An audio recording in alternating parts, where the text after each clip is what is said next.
Thank you very much indeed.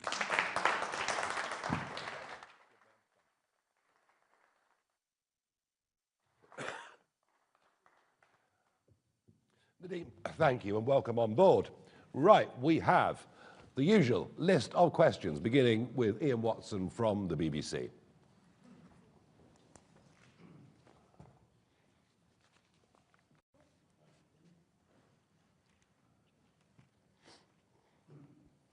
Thank you.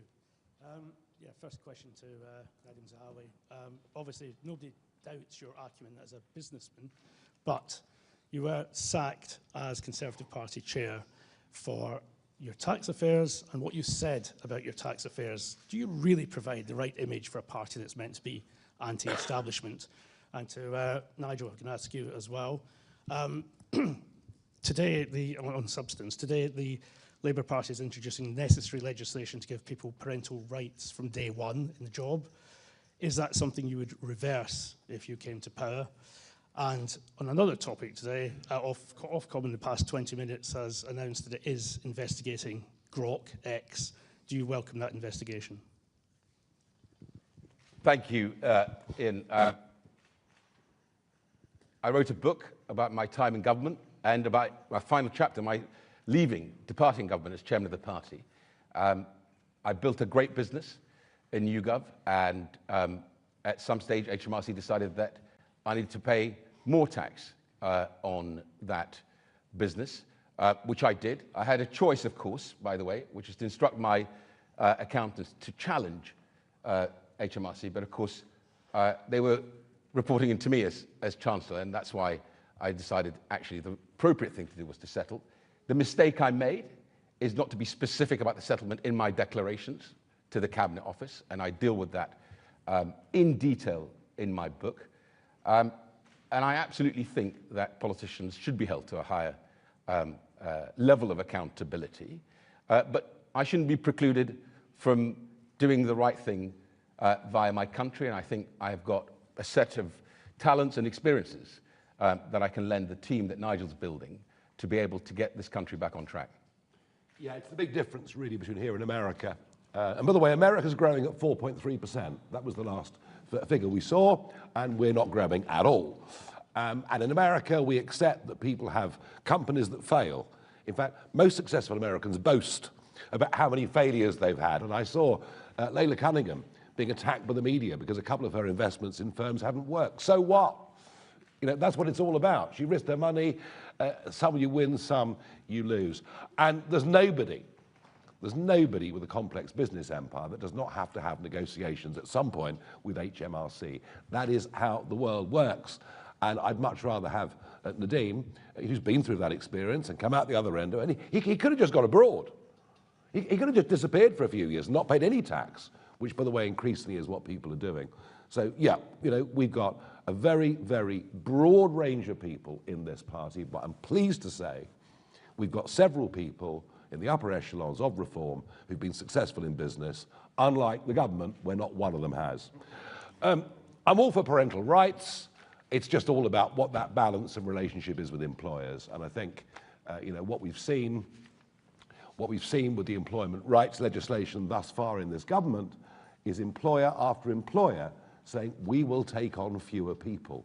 And the rapid rise of youth unemployment, I think, bears testament to that already. On Grok, I mean, nothing from the current set of regulators and government would surprise me when it comes to the suppression of free speech. Do we like and welcome the particular feature on Grok that's made the news over the weekend? No, but let's talk to Grok. They've already made one or two steps in our direction. My fear is we'll end up suppressing Grok and further suppressing free speech, and we do not want to do that. Catherine Forster, GB News.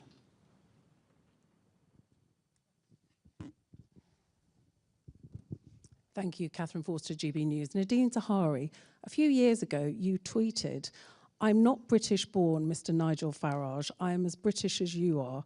Your comments are offensive and racist. I would be frightened to live in a country run by you." Why the change of heart? And this was 2015. Oh, quite recent then, thank you. Yeah. Well, just asking about the change of heart. And also, On Iran, Mr. Farage, would you support Britain potentially supporting US military involvement in Iran, and also us possibly prescribing the IRGC? We should have prescribed the IRGC years ago, just as we should have prescribed the Muslim Brotherhood years ago, and I've been saying those things clearly and consistently for many, many years, and I've reiterated them in recent times. I cannot believe the stupidity of Obama, the European Union, the British Foreign Office, and some of your former colleagues who went along in 2015 with this JCPOA deal. It's been a disaster. It's freed up tens of billions of dollars for the Iranians. What have they used it for? They've used it to fund the Houthis, Hezbollah, Hamas. These are massive self-inflicted wounds, and so I've always felt vehemently opposed to this. We went for regime change against Saddam. We went for regime change against Gaddafi. The regime change we've always needed is in Iran, where the wonderful Persian people, with all their amazing talents, have been kept in this theocratic, brutal regime. I very much hope President Trump acts in the next few days. We don't know how many have been killed. It could be perhaps as many as 2,000, I'm told, before coming to this press conference. So would I support military action against the IRGC, the Revolutionary Guard, on the ground in Iran, so that the good guys can win this revolution? Absolutely, 100%. Catherine, good on you for digging out a tweet from 11 years ago. But all I would say to you is, if I thought this man sitting next to me was in any way had an issue with people of my colour or my background who have come to this country, who have integrated, assimilated, proud of this country, worked hard for this country, paid millions of pounds in taxes in this country, invested in the country, I wouldn't be sitting next to him. And I think he wouldn't be sitting next to me either. Quite. Rob Powell from Sky News. Thank you, Rob Powell, Sky News. Mr. Zahawi, as a former vaccines minister, how do you feel about Reform giving a platform to a vaccine conspiracy theorist at their conference this year? We believe in free speech. We gave a platform to I somebody was asking Mr. Zahawi. who has nothing Mr. to do with that. Well, he wouldn't know the answer to this, would he? Like, he can He give wouldn't me know his the feelings answer. on it, There's though, no can't he? reason why he should. The And what do you gentleman that spoke is part indirectly of the American administration and gave an opinion. Okay. Well, if Mr. Zahawi wanted to answer that, and also tell me, what would you say to colleagues that you worked with in the Conservative government during the pandemic who might feel a little betrayed today? And Mr. Farage, if I may as well, in 2022, when Nadhim Zahawi was appointed Chancellor, you said, I thought Zahawi had principles, but tonight we learned all he's interested in is climbing that greasy pole. Are you now greasing that pole for your new colleague? If you look at the clip, you will see that I profess to be a fan. You did. Of the deal. I very publicly said I'm a big supporter of this guy. And actually, there was a period of time when I thought, perhaps, if he became the leader of the Conservative Party, things might start to look a little different. So I was a fan, openly, publicly professed fan. I was disappointed that he decided to join what I saw as a failing government at that moment in time. But I've always been a fan of his. Rob, I think you walked into that one. But thank you, Nigel, and thank you for the compliment. Look, ultimately, I reiterate again, I wouldn't be sitting next to Nigel if he thought that what we did on vaccine was in some way a failure. Quite the opposite. He's always said to me that what we were able to do was to harness the best of Britain, both from outside the civil service and from the civil service. We had Brigadier Phil Prosser, the great of our military, the great Emily Lawson, who came out from outside government to come and help into government, was something that he admired. But I have to say to you, and Nigel just gave the details, rightly so, because I wouldn't have known the details about their party conference. I have to say to you, I prefer a party conference and a party that is open and believes in free speech and allows their members, their candidates, to debate openly and to actually have substantive disagreement, but come together and then move forward with a strategy, real clear strategy, than parties that don't allow that in the way the Labour Party is behaving and they behave at their party conferences. Maybe worth talking of vaccine rollout, remembering, maybe the Prime Minister's watching, we were only able to do what we did in the speed that we did it because we were not members of the European Union and all the associated medical bodies. All right? And that all seems to have been forgotten. We had the freedom to move and to act. And what Nadhim proved during that is this bloke gets stuff done. And if we head on and win the next general election, we're going to have a lot of stuff to do, including him. Thank you. Shihab Khan, ITV. Shihab Khan, ITV News. Nadhim Zahawi, you were a Conservative councillor, you became Chancellor, and you've now defected to Reform UK. You had previously said that you would be uncomfortable living in a country that was led by Nigel Farage. Given your dynamic, moving opinions, how can we trust a word that you say now? And Nigel Farage, a question for you. There's been a lot of talk about social media being banned for those under the age of 16. Is that something that you would be supportive of? Good question. Go on. Shihab, look, I'm going to sound like a broken record. I wouldn't be sitting here if I thought that Nigel Farage wasn't someone capable of leading the country, of becoming Prime Minister. And I'm sitting here because I have observed Nigel Farage in work, in operation, with world leaders, where not only was I impressed, but also watched him push back when he needed to. None of the sycophancy that you see from the current Prime Minister with the way he's behaving internationally. Chagos Islands comes to mind on that one. And that's why I'm sitting here. The nation will make up its own mind. I could easily, as you heard me say in my speech and Nigel repeated, just sit at home and do nothing. I think the country is facing a national emergency on the economy, on our open borders, on what is happening in parts of the country, which I genuinely worry about, that could actually tip over into civil unrest. And I could just walk away, but I chose not to, and that's why I'm here. I 100% support the ban on smartphones in school. 100% support it. Yeah, leave them in a locker as you go into the school, maybe take them out lunchtime break, I don't know, but I 100% support that. When it comes to banning things, I'm not very keen generally on banning things. My answer would be, let's see where Australia is in 6 months' time. Let's see whether this actually works. Now look, we have laws, of course, about what age you can start drinking. I mean, do those laws actually stop people drinking under 18? I'm not sure they do. I would say, let's see the Australian experiment, let's see how it works, and then make our minds up. Thank you very much. Martina Bett from The Sun. Thank you very much. Martina Bett from The Sun. Given a lot of attention has been paid to social media and youngsters, I would like to know if you thought that worklessness among young people, mental health crisis, and social media are linked. And if so, given you're against a social media ban for under 16s, what would you propose to do to tackle it? I didn't say I was against it. I said there's an experiment that's been started by the Australians, and let's see whether it works or not. I mean, I think that's a perfectly reasonable position to come in. Look, worklessness amongst young people is terrible. It's awful. Too many of them are being told they're victims. We have ADHD diagnoses that are, frankly, multiple times what they ought to be. And I do genuinely think if you tell a kid at 16, 17 they're a victim, they may well stay with that mentality through the rest of their lives. And my colleague Richard Tice has done some terrific work on Send, where he says the odd thing is huge numbers of people are getting put on these programs that shouldn't, and those that really need the help aren't frankly getting what they need. So there's a lot of thinking to do. Frankly, this government, everything this government has done has added to worklessness for youth. Particularly cruel was dropping to £5,000 the level at which employers have to start paying national insurance.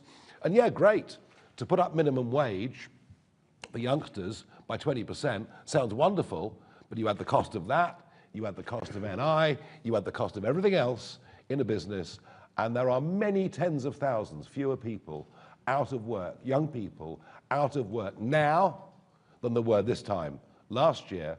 And my feeling, and I could be wrong, this is purely a guess from going around the country, but I don't think I can ever recall out in the provinces such a mood of negativity amongst Britain's small and medium-sized businesses. And I suspect you're going to see some shocking results from the British economy over the course of 2026. All of, part of which, why I think the general election will come much earlier than 2029. Martin Beckford from the Mail. Thank you. First of all, Mr. Zahawi, have you been promised any specific role with reform, either in opposition or in government, and will you stand as an MP again? And to Mr. Farage, are you still not worried that voters will see these increasing numbers of former Tory ministers and say there's no difference between you and them? Thank you. Thanks, Martin. No promises at all. I was a foot soldier in the Conservative Party. I am now a foot soldier in Reform UK because I genuinely believe the country cannot afford a decade of Labour government. And the only real hope for us of removing this government is to get behind Nigel Farage and his team. What's the difference between us? I spent a quarter of a century campaigning for us to leave the European Union. I had to fight the Conservative Party tooth and nail all the way through, apart from a few individuals who were able to break cover once the referendum hove into view. I have, since 2004, been against the mass expansion of the European Union to 8, then 10 former communist countries, because I realised, whilst we get some great people, frankly, the population surge would put pressure on housing, pressure on public services. You know, I advocated leaving the ECHR in 2020 from the middle of the Channel in Dover, saying unless we do, this trickle will become, well, I used the word invasion, which I got in terrible trouble for, but 190,000 people later, it's tough to think that I wasn't actually right. Net zero. Richard and I have campaigned against net zero for goodness knows how long. They put it into law. So the differences are enormous. When people like Nadhim come to us and say, look, you know, we did one or two good things, but hands up, we got a lot wrong. And frankly, for the Boris wave and for that breach of trust with those that voted Brexit and then lent their votes to the Conservative Party in 2019, that is a betrayal of trust that should never, ever be forgiven. So no, we are not going to become the Conservative Party 2.0, but our weakness is we lack front-line experience. I've always been very candid about that, and with people like Nadhim, they've been on the inside, you know, they know how government works, or perhaps more accurately, how government doesn't work. So we welcome his experience very much indeed. Thank you. Christian Cowgie, Express. It's a nice surprise. Nadhim, one of your other jobs, of course, was in the Cabinet Office. So I wonder if you're going to be helping specifically your other former defector, Mr. Kruger, with the preparations for that, and whether you have any thoughts on some of the more minutiae elements of how to dismantle the disruptive and overbearing civil service. Thank you, Christian. And I hope some of my experience and my input is to really work with Danny and his team on this. Why do I say that? Because I saw the best and the worst during the pandemic. So when I was appointed as the Vaccine Deployment Minister, I said to the then Prime Minister that I will only take the job on if I could speak with his authority. His response was to ask, what does that mean? I said that what it means, I've got to be able to access you in minutes and seconds and minutes rather than in hours and days. And we had to do that because if I didn't have that capability, I would have never been able to deliver just shy of 1 million doses a day from a standing start, no infrastructure whatsoever. The best was having people like Brigadier Phil Prosser, embedded into the NHS and his team, because he was in charge of supplying our brave men and women on the front line.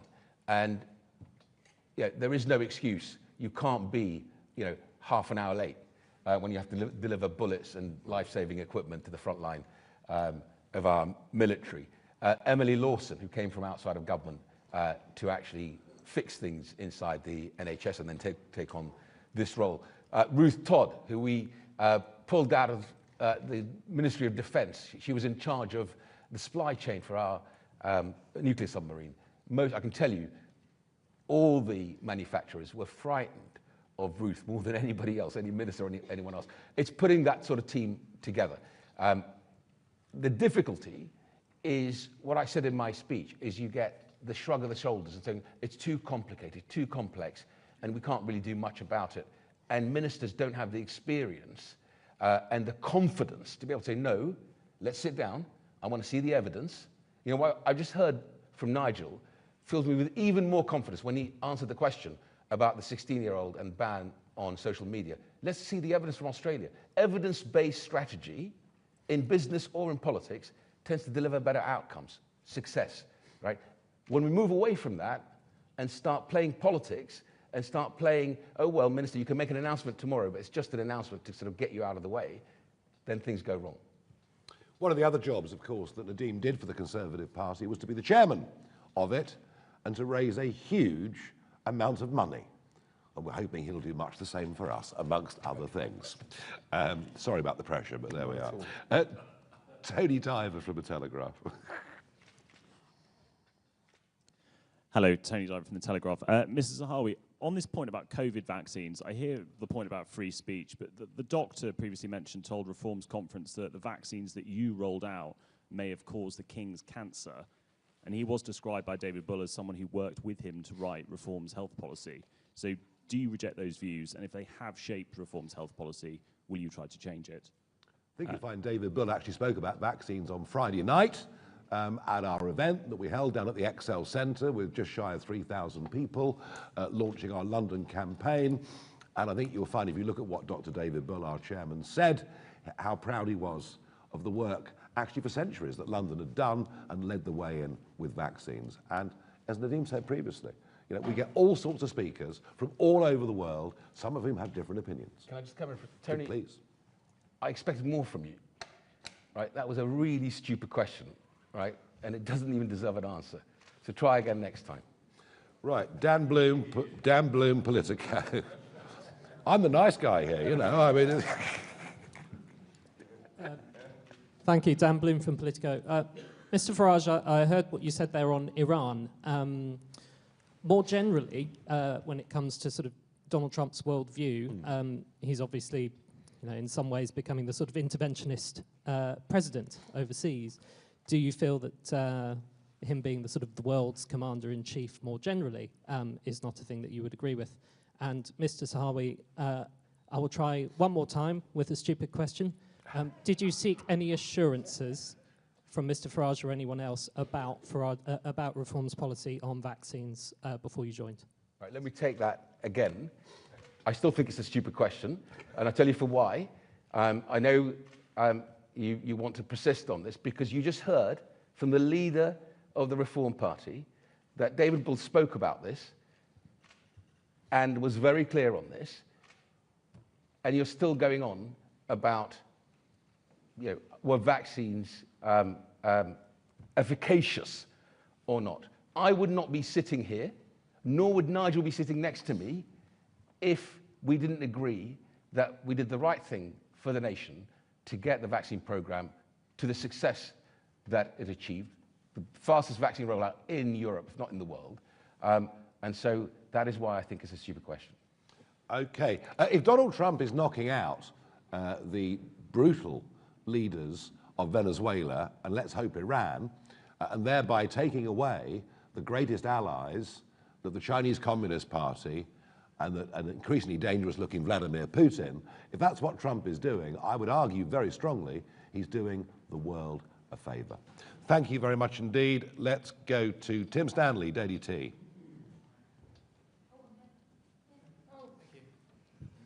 Tim Stanley, Daily T. Are you a one-man band? Joke, clearly, joke. Clearly. Right. You're clearly not. There's a lot of people in this band, I can see that. A Conservative spokesman has just said, Reform is fast becoming the party of has-been politicians looking for their next gravy train. So my first question, Nadhim, are you a has-been politician? And Nigel, is there any Tory politician you won't take? What is your bar? How do you decide who to say yes to and who to say no to? And have you ever said no? No, that is a very good question. Have we said no to people? Yes, we have. Yes, we. Well, there we are. I'm not going to tell you that, am I? For goodness' sake. I mean, that's an even more stupid question.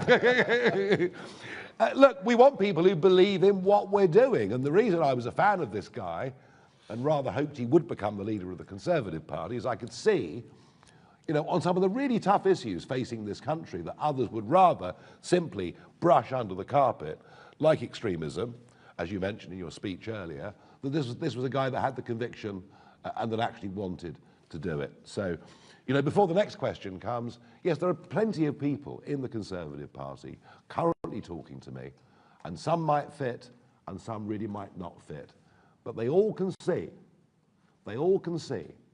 that May the 7th is an absolutely pivotal moment, after which there is a strong chance that the Conservative Party, after its couple of hundred years, will cease to be a national political party, hence all the conversations that are going on. Tim, whoever the spokesman for my old party, I hope they'll ask the leader if I'm a has-been politician when she and her team came to me not too long ago without betraying confidences for my advice on how the party should move forward. So I think that speaks volumes for my ability. As I said earlier in my speech, I could just sit at home and enjoy my life, but I've decided to come forward and be a foot soldier for Reform UK, because I think it's our last chance to really get this country back on its feet. Maybe we should return the compliment to whoever gave you that statement and say you're and never will be, which strikes me as being perhaps the right way of looking at it. I'm starting to enjoy this now. Right, David Lynch from PA. Hello, Mr. Farage, David Lynch from PA. Yeah, just wanted to ask you about something that appeared in the Sunday Times over the weekend. There was reporting in that newspaper citing a source close to the Trump administration saying that Trump has totally lost faith with Farage and doesn't believe he is for real. Are you for real? Oh, I'm for real. Don't worry about that. As far as Trump losing faith in me, I don't know. I mean, I saw him in October. I sat with him in November at Mar-a-Lago and chatted about a few things. He's always been enormously supportive of me. I'm supportive of him. We don't see eye to eye on every issue. And as Nadhim says, if I don't see eye to eye, I tell him I don't see eye to eye. I'm not frightened of saying to people what I think. Do you know what? Sometimes journalists write things that may not necessarily be wholly true. Natasha Clark, LBC. It is quite fun, isn't it? Here we go. Thank you, Nigel. Thank you, Mr. Zahawi. Mr. Zahawi, you are someone that supported Boris Johnson famously and 36 hours later called for him to go. Mr. Farage, are you sure that you can trust this man? If you can, are you prepared to give him a job in reform, preparing for reform government, fundraising, health policy perhaps? And Nadhim, your former Tory colleagues, of course, will be looking to you today. They have said, just in the last few minutes, you have shown the level of loyalty for sale. Can I just ask you, why do you think that Kemi Badenoch doesn't have what it takes to become Prime Minister and Nigel does? Thank you. Thanks, Natasha. Boris Johnson decided to keep me on as Chancellor after his resignation. I think I've seen at close contact some of the pitfalls and the mistakes that Prime Ministers have made. And like Nigel, I'm not frightened of saying to my colleagues that we're making a mistake. And I hope it's something that, a value that Nigel identifies with. What was your second question? Why do you not think that Kemi Badenoch has one? Well, if nothing else, she's got the baggage of what I think is a defunct brand, a brand that the nation has decided they can no longer trust. And of course, I don't think, in my view, she's able to form the next government. And ultimately, if you put country ahead of party, you come to the same conclusion that the only person that you can really get behind and put the work and the energy into is Nigel Farage and his team. And yes, he will be doing a big job for us, and all of that will be announced in the weeks to come.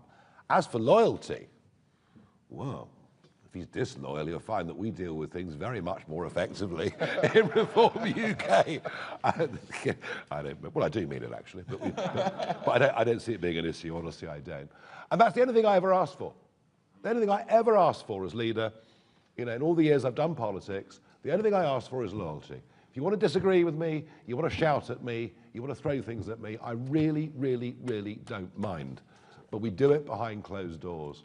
And it was so interesting at our conference up in Birmingham that we had the founder of Reform Canada come along, you know, and they went all the way from a tiny fringe party way out west in Canada to being the biggest party in Canadian politics, to Stephen Harper becoming the Prime Minister for 10 years. And that was the one thing that Preston Manning told us, is we had our arguments in private. And that's all I ask of anybody that comes. And we will have our disagreements. We won't see eye to eye on everything. No two human beings can. But they're the rules within this organisation. It's very, very straightforward. Lucy White from Bloomberg. Hi, Nigel. Can I ask you again on Grok? You mentioned that yourself and President Trump have disagreed on things in the past. Do you think that President Trump is right to consider sanctioning UK officials at Ofcom for taking action against child pornography on Grok? And Nadhim, can I ask you as well, as a former businessman yourself, do you think that Reform's policy, or Reform currently has enough policy on international trade and foreign policy? I've heard from businesses myself that they're not clear on what that Reform policy might be. And in terms of importing and exporting in particular, do you have any ideas that you will be sharing with the party? Thank you, Lucy. Can I just touch upon, I know Nigel will come back on this, on the whole issue of Grok. What happened with Grok, by the way, you could do on PowerPoint, right? Anyone who chooses to want to create an image, you could have done in the past. So technology is moving fast. What you don't do, in my view, is take a heavy-handed approach and start banning stuff, right? What Nigel said is absolutely spot on. Elon Musk is one of the great businessmen of our generation, and he's rightly come out and said, we will fix this, and the fix is to make sure that people who are registered, who you know who their identity is, can use some of this new technology, not people who hide their identity, and I think that's a good thing. But when you start attacking a business just because you don't agree with the owner's politics or stance, I think it's a dangerous place to be, which is where, if the reports are right, is where Keir Starmer is at on this. So I just want to remind everyone here that all this stuff, technology moves all the time, right? We have to be the place that is open, and especially my new party and their absolute belief in free speech, be the place that cherishes that. On business and trade, I'm going to compliment someone else who is in the room here, is Richard Tice, because I've seen Richard operate internationally as well. He walks in a room and people listen. And that's, by the way, half the battle. More important than all the other headlines that you make is when they're listening, they know that you're true and you'll deliver. And that, if you ask any business, any other country that engages in negotiations on free trade with the UK, they think that actually up until now we've been totally slow and flat-footed in our negotiations. Why haven't we got a CETA deal with countries like the UAE? Because we've been slow. Because all we're saying is, well, we'll wait until we get the whole GCC. If that doesn't happen, we won't do this. Too flat-footed, too slow. We need to pump growth back in the economy, and I think what Richard will do will absolutely deliver on that. You may well worry and ask, why are the Americans so concerned about what's happening on platforms here? The answer is very simple. Graham Linehan, a foreign national, who, for what he said when he was in Arizona, was arrested by 5 armed police at Heathrow Airport. And the fear of the Trump administration, this could happen to any of their top businessmen. I can't think of a more negative thing for the British economy or the reputation of our country than that. Matthew Holhouse, The Economist. Thank you. I want to ask about defence policy, if I may. Mr. Farage, you've been very clear that you wouldn't support the prospect of UK troop deployments to Ukraine. You've also been very consistent for years in arguing that NATO's enlargement to Eastern Europe has been provocative to Russia. I just wondered if you could take the opportunity really to clarify. Would a reform government maintain and uphold the UK's commitments to troops and aircraft on NATO's eastern flank, particularly Estonia and Poland, where there are big UK deployments under enhanced forward presence and air policing? Or in your view, have these deployments constituted provocation of Russia? Listen, you're talking about an historical argument. Remember, I'm the one person that stood up in 2014 in the European Parliament and said there will be a war in Ukraine. All right, I got it right. Nobody else saw it. Nobody else saw it. I think the European Union's eastward expansion, NATO's eastward expansion, gave Putin a casus belli. He could say to the Russian people, look, this is what they're doing. So I think tactically we've got that wrong. Am I committed to NATO? Yes. Do I think Donald Trump's been a good thing for NATO? Yes, I do. He's massively increased spending of NATO countries, having made the same pledges as every American president since Kennedy. The difference with Trump is when he says stuff, he actually means it. But overall, you know, I don't think anybody would deny that under 14 years of Conservative government, our services were hollowed out. At the end of the 14 years, we were spending less on defence than we had been under Gordon Brown, and probably not having gripped some of the procurement difficulties in that area as well. So we are very strongly committed to defence as a party. I suspect, you know, part of the benefit cuts in spending that we're going to have to make will be because we do need to spend more on the defence budget. Sorry, no, on Estonia and Poland, though, there's specific NATO deployments that are in... Well, they are NATO members now. It's done. So once you're a NATO member, you must be defended. All right? I mean, as I say, you know, Henry Kissinger spoke about this. You know, Kissinger was talking about NATO expansion after the fall of the Berlin Wall.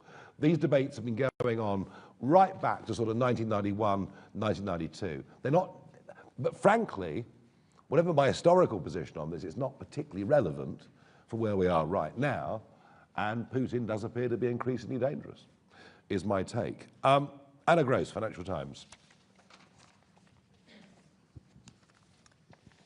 Thank you. This is a question for Nigel. You say you would simply refuse to pay if an exit clause was added to the EU SPS deal, but that would inevitably collapse the entire trade and cooperation agreement. Are you happy to do that? And would a Farage government then mean dragging the British public through years of a damaging Brexit 2.0? No, I mean, look, the tragedy of Brexit is we didn't do it. Didn't do it. And all right, we had the pandemic, and that's the argument that always gets made. We had the pandemic, therefore we didn't get time.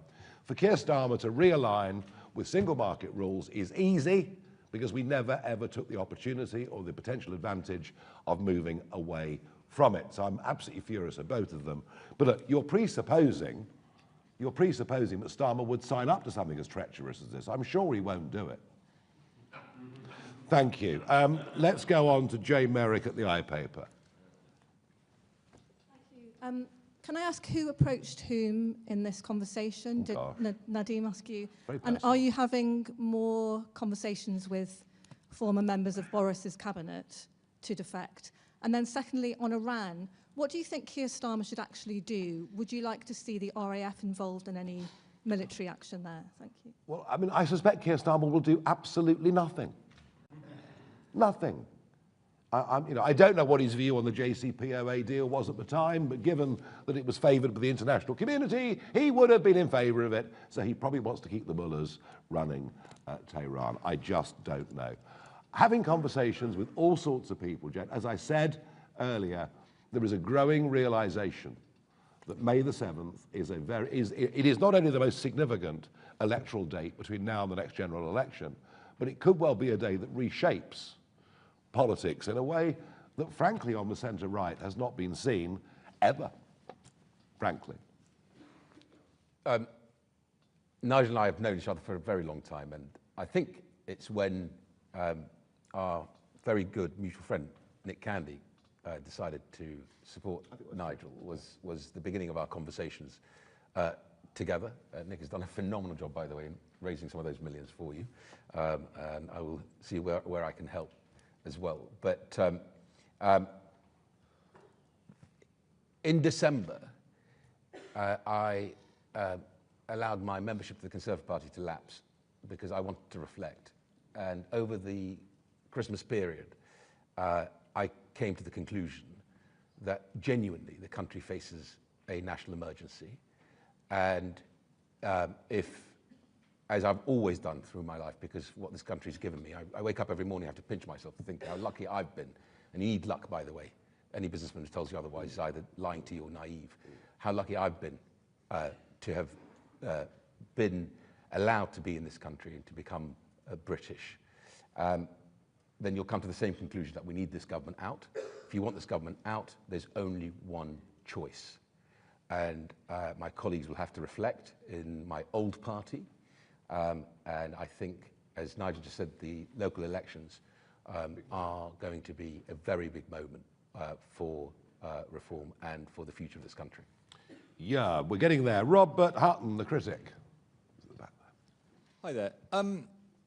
Question, first of all, for Mr. Farage. Last week, you said you were very troubled by what was going on X. You seem to be moving to a position that child porn on demand is just something we're going to have to live with. Don't you think that your position on this would carry more weight if you and your MPs weren't taking money from the app that's offering the child porn on demand? Nice try. And a question for Mr. Zahawi. Do you see yourself going back into the House of Commons, or has reform offered you the peerage that the Conservative Party didn't give you? Because one is troubled by some of the things that happen in the online world, does not equate to thinking that the organisations themselves should be banned. There is a really quite big fundamental difference between those two positions. As for money, well, you know, as you may well know, we probably don't know, you wouldn't because of the way the declarations work, I employ people privately to help me with my social media accounts. Let me assure you, I don't make money on X. It costs me several £1,000s every month. I will, I hope, be deployed whichever way the leader and the future Prime Minister of this country feels fit to deploy. And no promises have been made, no promises have been sought. But thank you for the question. Yeah, you're pushing his case hard. David Burke from The Mirror. Hi, thank you very much. There's quite a long history of you two having pops at each other, which has given us some few bits to get our teeth into. On another occasion in 2015, Mr. Zahawi, you likened Mr. Farage to Goebbels. The context of that was that... Could have been worse then, couldn't it? Was that at the time, Mr. Farage, you were proposing ripping up legislation to prevent discrimination on the grounds of ethnicity and nationality in the workplace. You said that it was ludicrous that employers can't differentiate between British and Polish workers at the time. Mr. Zahawi, you responded to that by saying it was a remark Goebbels would be proud of. You also described it as deeply racist. My question to you is, Reform now is proposing to do something similar in relation to welfare, in that qualification would be on the basis of nationality. Are you now, based on your previous position, comfortable with that? And how do you square that circle? 2015 was a general election campaign. All sorts of things get said and done in the heat of battle in general election campaigns, but I don't in any way row back from the comments I made then. I do think we should actually put British workers first. I genuinely do, and I think, you know, you're right. Good question in one sense, because you're right. That logic now applies to benefits. We should not be paying out wholesale benefits to vast numbers of people who come from overseas and who, when they get indefinite leave to remain, of course, are allowed to bring their extended families. And I think these are the arguments of common sense. And I think, look, when my family came to these shores, we came here because we were determined to integrate. My parents were proud monarchists. They wanted their children to grow up with a real passion and commitment to this country.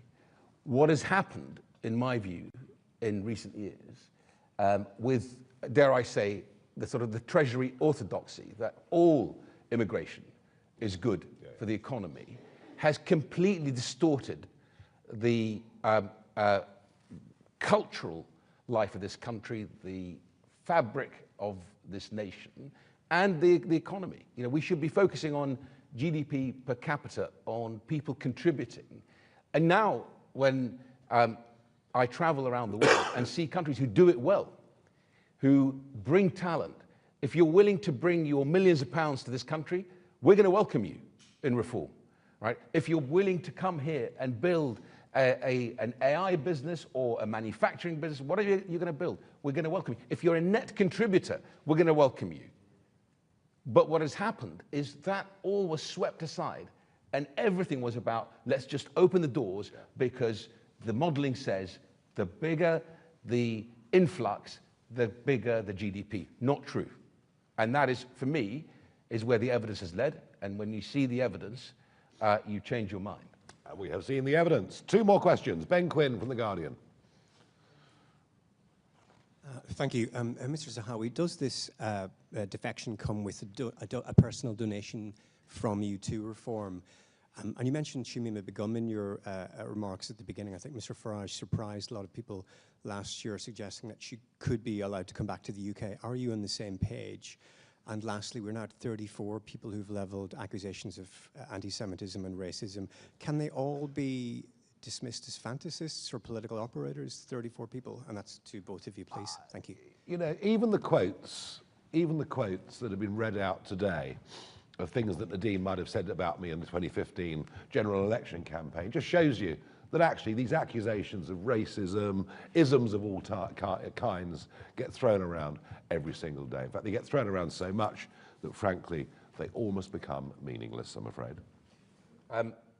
But on Shamima Begum, the moment someone decides that they'll pledge their allegiance and loyalty to a different state, the Islamic State, they forfeit the right, in my view, of being British. And I think I would certainly not want to be in a government that will welcome Shamima Begum back. And I'm sure, I hope my then Prime Minister would work very hard to make sure that that never happens. On the racism issue, I dealt with it at the beginning. I don't think I'd be sitting here, or Nigel would be sitting with me, if I thought or he thought there was an iota of racism. Although, in preparation for this morning, I thought I'd also look up, Nigel, everything that's been labelled racist in our country. Coffee has been labelled racist. Picnics have been labelled racist. The Traitors programme, that's racist. Electricity, according to The Guardian, has been labelled racist. And mathematics has been labelled racist. Yeah. This is a joke. Yeah. As for the donation, we haven't got the donation out of him. No donation yet. But he will be locked in a room with Lee Anderson after this press conference, and who knows, we might make some progress. Final question. Daisy Eastlake from The Times. Thank you. My first question about the defection. You said about how you're in conversation with more Tory MPs and former MPs about defection. Will you put a number on the further number of Tory defections set to come before May? And more generally, The Times reported this morning that the Home Affairs Select Committee is preparing to call for the Home Secretary to sack Craig Guildford, Chief Constable of West Midlands Police Force, over the decision to ban away fans from the Maccabi Tel Aviv match against Aston Villa last year. Farage, you've called for him to go in the past, but how long do you give Shabana Mahmood to sack him? The answer to your first question is no. And I'm amazed this Guildford bloke's still there. I mean, frankly, what was revealed last week in that abject performance before the committee was something extraordinary, where, I mean, basically, you know, police chief hasn't just lied to everybody, but he's literally kowtowed to the most, I mean, you know, talk about racism, you know, literally kowtowed to just a form of violent extremism. Again, and frankly, you know, it's quite funny, isn't it? I mean, where are all the screaming protests outside the Iranian embassy? Where are all the, you know, the pro-Palestinian lot? It seems they only really turn out when they're having a go at Jews. I'm afraid, I'm sorry to say that. Guildford should have gone already, in my view. Just on the point on the Maccabi Tel Aviv match, and this is really serious, and I hope Shabana is listening to this today. And I said that on the night, because I was actually doing media on the night. The message this sends is so dangerous and corrosive to our country. Why do I say that? Because the question is, who controls our streets? Right? If the police force in the West Midlands needed additional support, they should have called the Home Secretary and the Defence Secretary and got the army in.